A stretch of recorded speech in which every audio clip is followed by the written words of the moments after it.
બનાસકાંઠાના ખેડૂતોના જીવાદોરી સમાન દાંતીવાડા ડેમની મુખ્ય કેનાલમાં 6 દિવસ અગાઉ આશરે 40 ફૂટ મોટું ગાબડું પડ્યું હતું, જેને કારણે કેનાલમાં સિંચાઈ માટે અપાતું પાણી બંધ થયું છે।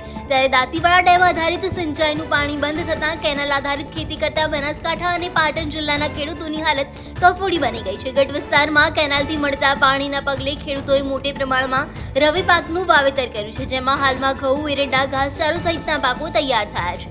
આ તમામ પાકોમાં પિયત માટેના છેલ્લા પાણી બાકી રહ્યા છે અને કેનાલમાં ગાબડું પડતા પાણી બંધ થયું છે, જેને લઈને ખેડૂતોને હાથમાં આવેલો પાક ખોવાનો વારો આવ્યો છે, જેને પગલે ખેડૂતોએ ડેમના અધિકારીઓ સામે ભારે રોષ વ્યક્ત કર્યો છે અને તાત્કાલિક જવાબદાર અધિકારીઓને સસ્પેન્ડ કરવાની માંગ સાથે ખેડૂતોને વળતર ચૂકવવાની માંગ કરી છે।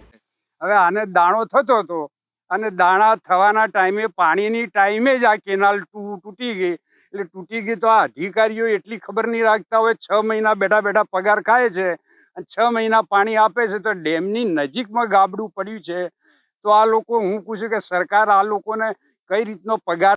મારું કહેવાનું એટલું થાય છે કે ભાઈ આ દાંતીવાડા ડેમમાં દર વર્ષે મેન્ટેનન્સ થાય છે, દરવાજાનું થાય, ડેમનું થાય, દર વર્ષે કરોડો રૂપિયાનો ખર્ચો પડે છે, છતાં કોઈ મેન્ટેનન્સમાં થતું નથી।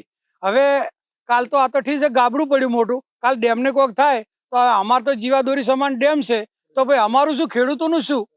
તો હવે આ ડેમમાં વારંવાર આવા ગાબડા પડે, કોઈ તો લહેરે પડે ને કોઈ તો ઈ પડે, તો હવે અમારું શું? હવે માવઠા થઈ હવે રાયડામાં કોઈ સમસ્ત ગઢ વિસ્તાર દાંતીવાડા જળાશય યોજના ઉપર આધારિત છે। ખેતીવાડી અહીંયા તમામ આજે ભર શિયાળે ગાબડું પડે એટલે એ લોકોના ત્યાં એન્જિનિયરો શું ધ્યાન રાખતા હશે? ચોમાસાની અંદર ગાબડું પડે તો સ્વાભાવિક છે, વરસાદના લીધે ચોમાસાની અંદર ગાબડું પડી શકે, આપણે માનીએ છીએ, પણ શિયાળાની અંદર ગાબડા પડે આટલા મોટા, અને એક નાનું મોટું ગાબડું છે, 150 ફૂટનું ગાબડું છે। આજે 10 દિવસથી લોકો કામ કરે છે કે ગાબડું પૂરાણું નથી, અને અહીંયા અમારે ઘઉંનો પાક સંપૂર્ણપણે નિષ્ફળ ગયો છે।